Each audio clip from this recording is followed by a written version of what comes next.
number 10, the lowest they've been all year on this list, it is the Philadelphia Eagles. Eagles are the 10th best team in the National Football League, and here's why. So for the positives, I still think they have a more than capable offense. Jalen Hurts has had a down season, but hopefully by Monday he'll feel a lot better physically. He won't have the flu by that point. A.J. Brown's still a very talented player, disgruntled at this point, but still very talented player. So is Devontae Smith, Dallas Goedert. Running games go with DeAndre Swift, and we know they still have an incredible offensive line. That's the positive.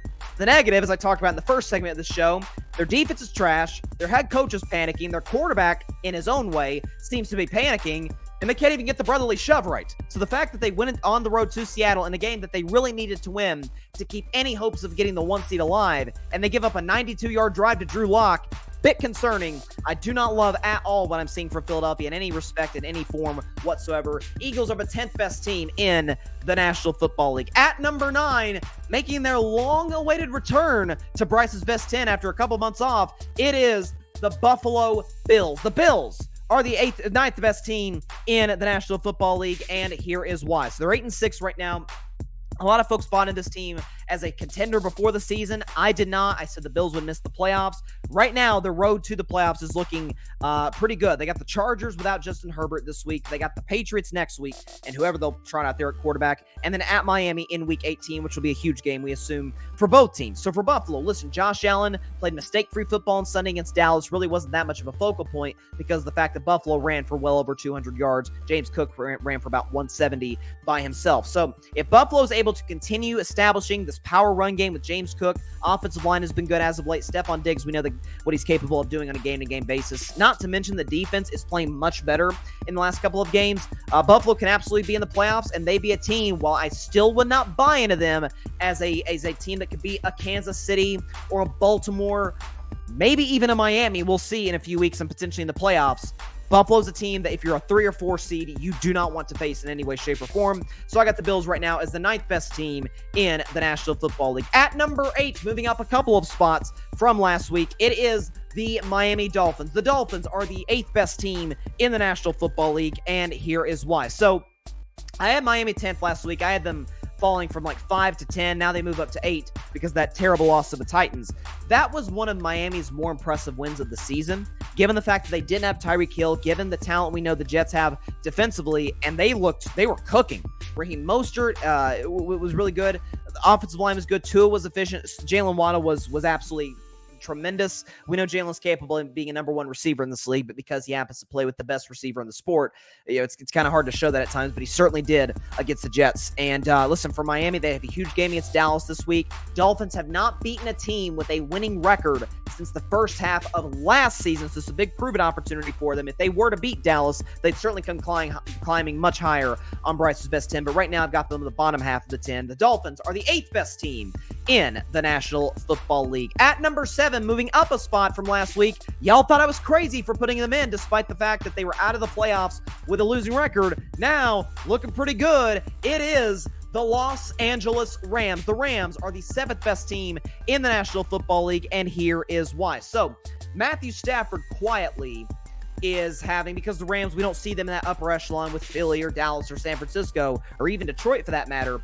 Matthew Stafford is having a fantastic season, especially for the last few weeks against Washington. I get Washington is a terrible defense. We understand that. But Matt Stafford was absolute money. Couple touchdown passes, passer rating over 100 and a QBR in the 80s, despite Cooper Kupp dealing with injuries as well, and Puka Nacua.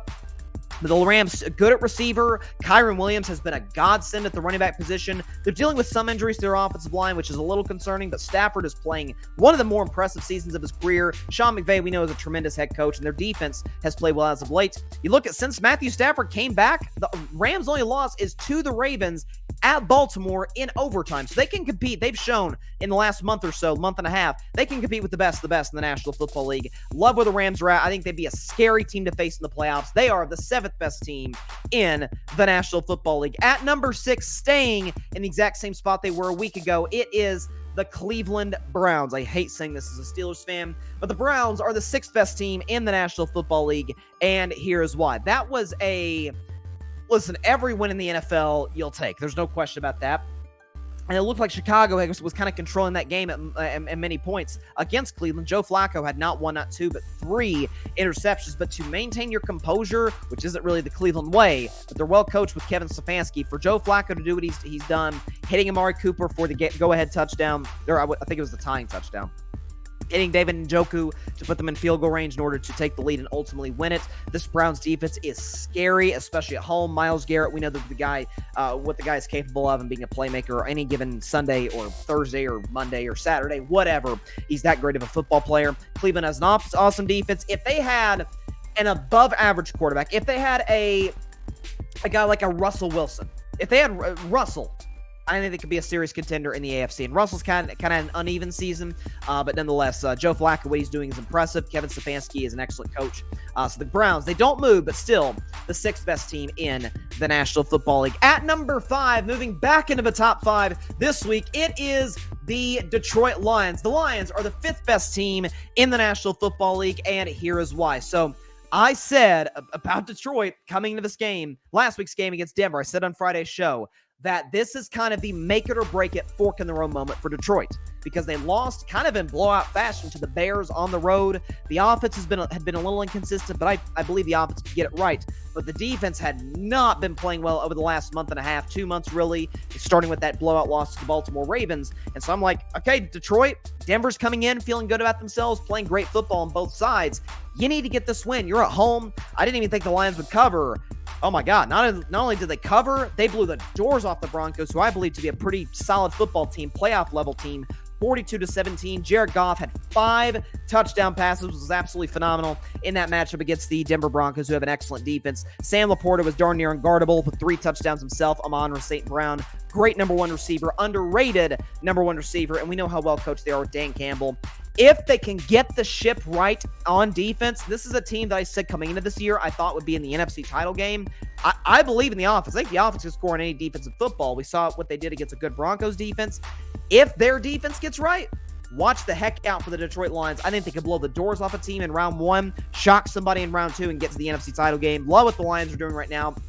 Detroit, the Lions are the 5th best team in the National Football League. At number 4, falling a couple spots from last week, it is the Dallas Cowboys. The Cowboys are the 4th best team in the National Football League, and here's why. So I'm seeing some folks put Dallas out of their top 5, overreacting to a blowout loss.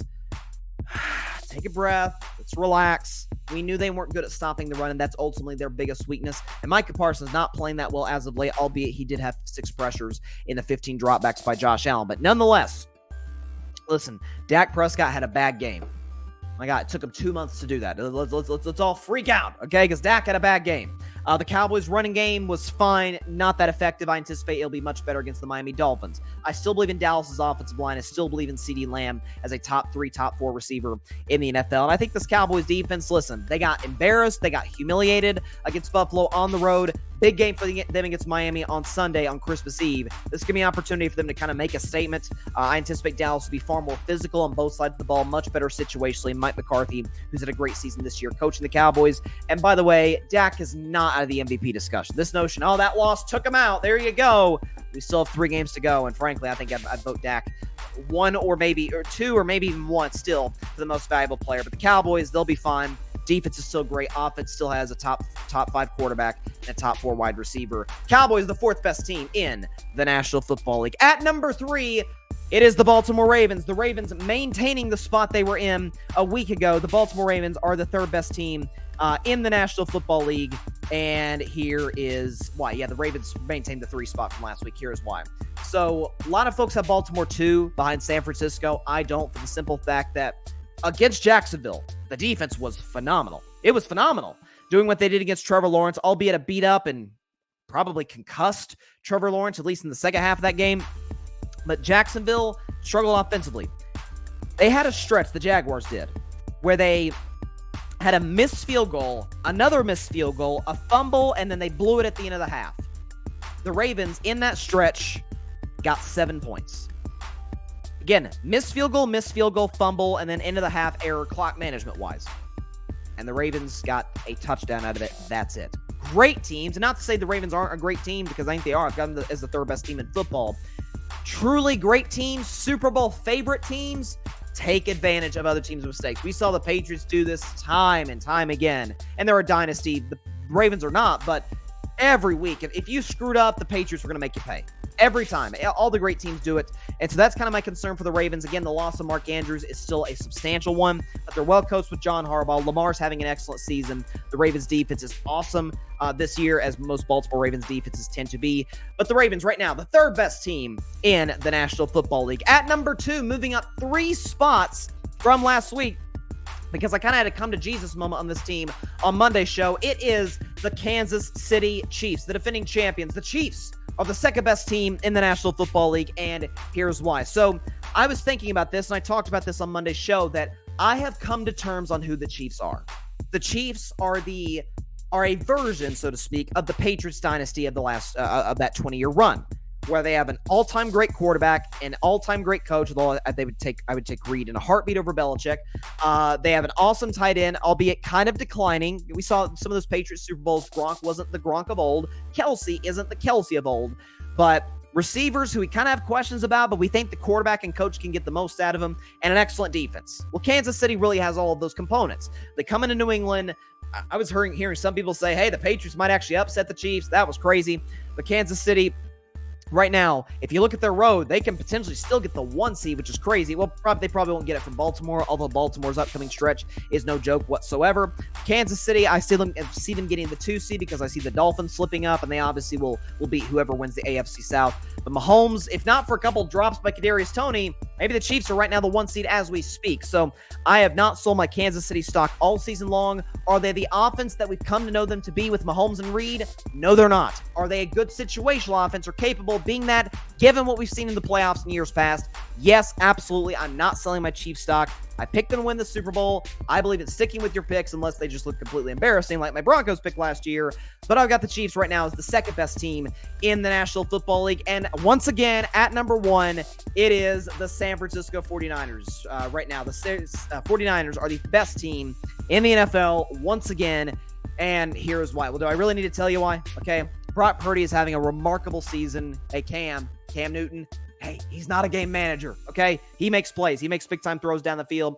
Deebo Samuel's been excellent. George Kittle's been excellent. So is Christian McCaffrey and Trent Williams and Brandon Ayuk and Juwan Jennings and Nick Bosa and Chase Young, Fred Warner and Dre Greenlaw. What else can I say? Kyle Shanahan has had another great season as the offensive mastermind behind this 49ers offense.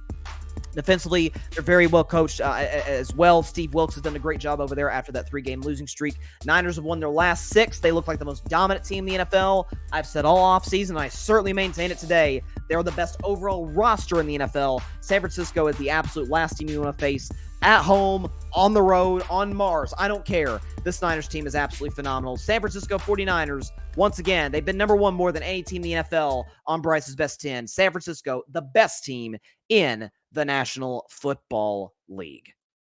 Love what I'm seeing from them. And you got to give respect where it's due. Again, as I keep saying, if Purdy, who I don't think is more valuable than Dak Prescott or Lamar Jackson, but if Brock Purdy is the weak link of the Niners, holy cow, that is a ridiculously talented team. Let's recap Bryce's Best 10. I got the graphic up here, or you can see all 10 teams right there. I'll read it from 1 to 10. I've got the 49ers, Chiefs, Ravens, Cowboys, Lions, Browns, Rams, Dolphins, Bills, and Eagles. Thanks so much for watching the show on YouTube, and be sure to go click that big red subscribe button and check out the other clips and full shows from Carving It Up Live, as well as our other incredible content creators here on the Grid Network.